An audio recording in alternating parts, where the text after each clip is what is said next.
কপিটাকে হালকা সিদ্ধ করে নিয়েছি, ধুয়ে টুয়ে সিদ্ধ করে রেখেছিলাম। কড়াইয়ে সর্ষের তেল দিয়েছি, একটু কালো জিরে ফোড়ন দিলাম, একটা শুকনো লঙ্কা দেবো।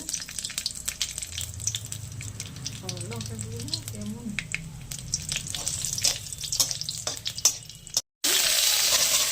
লবণটা পরে দেবো।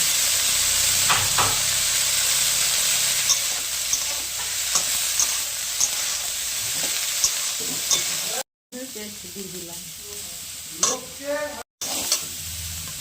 একটু পেঁয়াজ দিয়ে দিলাম,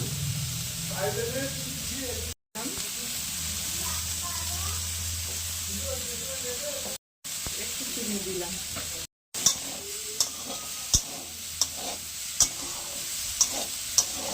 ভাজাটা ফ্রাই হয়ে গেছে, আর একটু হবে, নামিয়ে ফেলি। মশলা দিয়ে নামিয়ে নিচ্ছি।